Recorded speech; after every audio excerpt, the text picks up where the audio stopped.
राजस्थान के पूर्व मुख्यमंत्री एवं कांग्रेस के संगठन महासचिव अशोक गहलोत का अब राष्ट्रीय राजनीति में कद बढ़ना तय है। जिस तरह से उन्होंने गुजरात और पंजाब में प्रदर्शन किया और फिर कर्नाटक में राज्यसभा में नेता प्रतिपक्ष गुलाम नबी आजाद के साथ मिलकर लगभग भाजपा के जबड़े से जीत छीनी है, उनकी राजनीतिक सूझबूझ और कुशल रणनीति के चलते गहलोत की अहमियत पार्टी संगठन में और बढ़ने वाली है। अशोक गहलोत राजनीति में हमेशा लो प्रोफाइल रहे हैं। कांग्रेस आलाकमान का उन पर कितना भरोसा है, यह उनके संगठन महासचिव बनने से ही पता लगता है। ऐसे में माना जा रहा है कि साल के अंत में प्रदेश में होने वाले विधानसभा चुनाव में भी गहलोत का दखल बढ़ने वाला है। इसमें चुनावी प्रचार अभियान की रणनीति एवं प्रत्याशियों का चयन भी शामिल है। सूत्रों के अनुसार राहुल गांधी ने कर्नाटक में हर कदम अशोक गहलोत के सुझाव पर ही उठाया था और परिणाम अब सबके सामने है। ऐसे में राजस्थान के साथ ही उनके लंबे राजनीतिक अनुभव का लाभ मध्य प्रदेश और छत्तीसगढ़ को भी मिलेगा। वहीं इन सब के बीच अब कयास भी लगने लगे हैं, क्या गहलोत आने वाले समय में पीएम का चेहरा हो सकते हैं।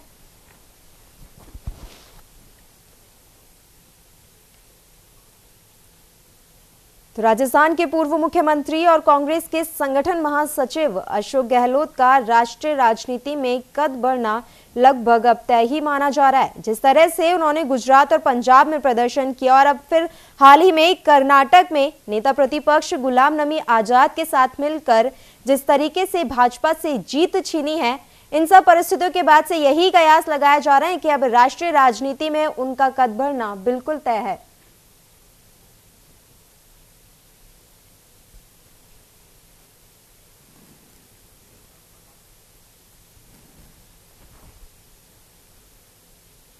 और वहीं ऐसे में माना जा रहा है कि साल के अंत में प्रदेश में होने वाले विधानसभा चुनाव में भी गहलोत का दखल देखने को मिल सकता है। कयास लगाए जा रहे हैं कि गहलोत का दखल बढ़ने वाला है। इसमें चुनावी प्रचार अभियान की रणनीति और प्रत्याशियों का चयन शामिल है।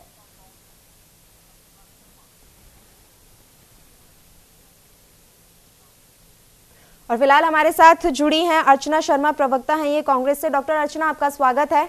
जी धन्यवाद। डॉक्टर अर्चना, आप कयास लगाए जा रहे हैं कि कांग्रेस की राष्ट्रीय राजनीति में अशोक गहलोत का कद बढ़ना तय है, क्योंकि जिस तरीके से पंजाब और गुजरात में कांग्रेस ने प्रदर्शन किया और हाल ही में कर्नाटक में जिस तरीके से जीत भाजपा से छीनी है, उसके बाद से अब लगातार यही कयास लग रहे हैं कि अशोक गहलोत का एक बड़ा कद मिलने वाला है। देखिए, अशोक गहलोत जी को केंद्रीय नेतृत्व ने जो जिम्मेदारी दी वो बहुत महत्वपूर्ण जिम्मेदारी है संगठन में। वो केंद्रीय संगठन के जो हमारे महासचिव हैं और एक महत्वपूर्ण पद पर है जो ऑर्गेनाइजेशन के सारे काम को देखते हैं। ये जिम्मेदारी का पद और बहुत विश्वास का पद होता है। इसके अतिरिक्त भी उनको जो पंजाब की जिम्मेदारी दी गई तो बखूबी उन्होंने निभाया। वहां पर हमारी सरकार बनी। गुजरात में भी भारतीय जनता पार्टी जीती जरूर है, लेकिन वो एक तरह से हारे हैं जीत कर भी। उन्होंने जिस तरह से हथकंडे अपना, उसी का परिणाम है कि हम 30 सीट पर 100 से 3000 मतों से सिर्फ परास्त हुए। कर्नाटक में आपने देखा कि हमारे राष्ट्रीय अध्यक्ष ने हमारे कुछ वरिष्ठ नेताओं को जिम्मेदारी दी और उन्होंने टाइमली जो एक्ट किया, उसका ही परिणाम है कि भारतीय जनता पार्टी के जो मंसूबे थे उस पर पानी फिरा और एक लोकतांत्रिक प्रक्रिया के तहत कांग्रेस और जेडीएस के गठबंधन की सरकार वहां बनेगी। तो ऐसे में अशोक गहलोत जो कि एक बहुत बड़े अनुभवी नेता है, वो 2 बार यहाँ मुख्यमंत्री, 3 बार प्रदेश अध्यक्ष, केंद्र में मंत्री रहे, तो ये कहना कि उनका कद बढ़िया, कद तो स्वाभाविक रूप से बढ़ा हुआ है और उन्होंने जो भी जिम्मेदारी संगठन के ने उन्हें दी उससे बखूबी निभाया। तो इसमें कोई संदेह नहीं है कि एक मंजे हुए राजनेता की छवि उनकी थी और उसको और वो परिष्कृत हुई है और उससे पूरी पार्टी को लाभ मिल रहा है। तो ये बिल्कुल आपकी बात सही है कि उनको जो जिम्मेदारी दी जाती है उसे वो बखूबी निभाते हैं। जी, और हमारे साथ पंकज जोशी जी जुड़े हैं, बीजेपी से नेता हैं ये। पंकज जी, आपका स्वागत है। जी पंकज जी, जिस तरीके से अशोक गहलोत के नेतृत्व में कर्नाटक में कांग्रेस हारी हुई बाजी जीत के ले गई, पंजाब और गुजरात में भी इनका प्रदर्शन काफी अच्छा रहा, आने वाले राजस्थान में जो विधानसभा चुनाव होने हैं, बीजेपी की मुश्किलें बढ़ सकती हैं? नहीं, मुश्किलें तो तब बढ़ती हैं बीजेपी की जब कांग्रेस एक हो। कांग्रेस के अंदर जो है, अभी सीपी जोशी जी का बयान जो है, बीजेपी तो बयान देती नहीं है। सीपी जोशी जी ने बयान दिया कि जो है ये चुनाव जो है वो राजेश पायलट जी के नेतृत्व में लड़ जाएंगे, अगले मुख्यमंत्री जो है राजेश पायलट होंगे। और इसके ऊपर बहस भी जीते हुए और 2 चैनलों पर बहस भी हुई जिसमें कांग्रेस ने हिस्सा भी लिया। तो ये जो परेशानियां हैं कि उनका कद बढ़ रहा है या घट रहा है, ये तो बेसिकली इनके आंतरिक मामले हैं। कौन किसी का कद बढ़ता है तो कौन किसकी टांग खींच रहा है, कौन किसको जो है डुबो रहा है।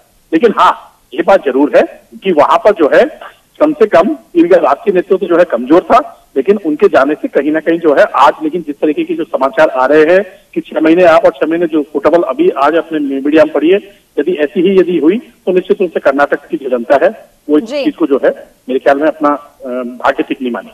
जी, एक और मेहमान हमारे साथ इस समय मौजूद है, मानचंद खंडेला जी, राजनीतिक विश्लेषक हैं ये। मानचंद जी, आपका स्वागत है।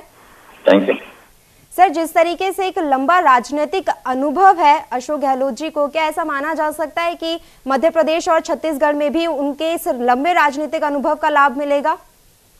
देखिए, अगर मेरे से आप तटस्थ विश्लेषण की बात करते हैं तो मैं कर्नाटक के संदर्भ में कहना चाह रहा हूँ। यानी कांग्रेस जो है चुनाव में बाजी हार चुकी थी, और वास्तव में देखा जाए तो जो कुछ बाजी वापस जीती है या अर्ध जीती है, वो केवल उनके जो लॉयर्स हैं उनकी जो नॉलेज थी, उनका समर्पण था, उनका एग्रेसिव एटीट्यूड था, और सुप्रीम कोर्ट को जिस तरह से उन्होंने तर्कों से या वितर्कों से इस बात के लिए बाध्य किया कि हाँ आपको ये करना चाहिए, ये करना चाहिए, इस कारण से हारी हुई बाजी एक तरह से आधे रूप में जीती हुई सामने आई है।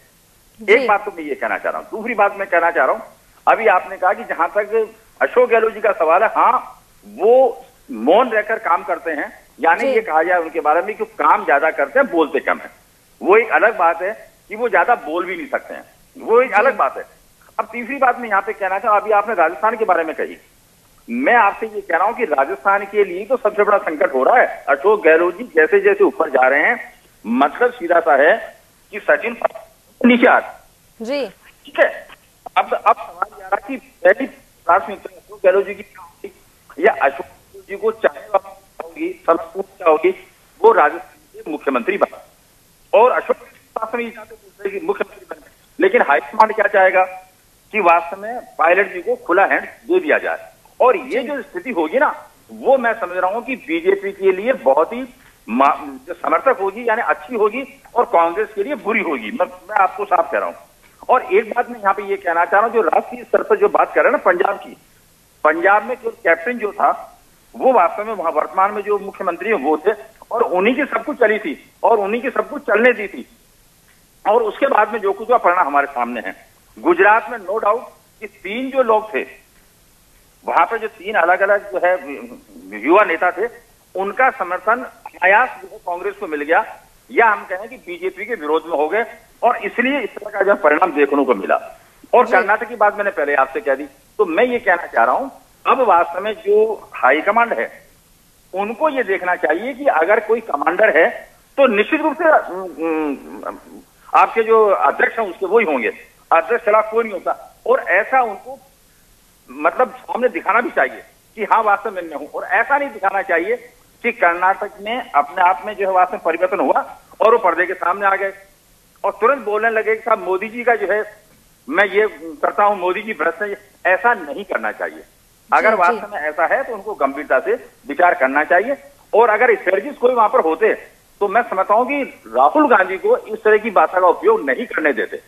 और एक बात मैं कहना था, अभी भी कांग्रेस ये कह रही है कि हाँ 19 का चुनाव, देखिए 19 का चुनाव होगा, कैसे होगा, कब होगा, कहां होगा, कितना होगा, कौन आगे होगा, कौन पीछे होगा, कौन साथ होगा, कौन साथ नहीं होगा, इसको लिए आप डिक्टेट करने का प्रयास नहीं करें, चाहे वो प्रत्यक्ष हो चाहे परोक्ष हो। और आपको मान लेना चाहिए कि वास्तव में कांग्रेस पार्टी जी अगर व्यवहारिक रूप से देखा जाए तो वास्तव में वो भी रीजनल पार्टी हो गई है। और इसी बात को मानते हुए, दिमाग में रखते हुए, आपको जो प्रतिपक्ष वाले हैं उनके साथ में बातचीत करनी चाहिए। क्यों? क्योंकि कांग्रेस वास्तव में, और मैं तो कह रहा हूं कांग्रेस के सभी प्रतिपक्षी जो हैं उनके लिए कॉमन दुश्मन जी बिल्कुल मानचंद जी, लेकिन कहीं ना कहीं कर्नाटक नतीजों से इस समय कांग्रेस एकदम आत्मविश्वास से लबरेज है। फिलहाल आप तीनों का बहुत बहुत धन्यवाद हमारे साथ इस चर्चा में शामिल होने के लिए। और फिलहाल राजस्थान मुद्दा में इतना ही। देश प्रदेश की ताजा खबरों के लिए आप बने रहिए न्यूज़ इंडिया के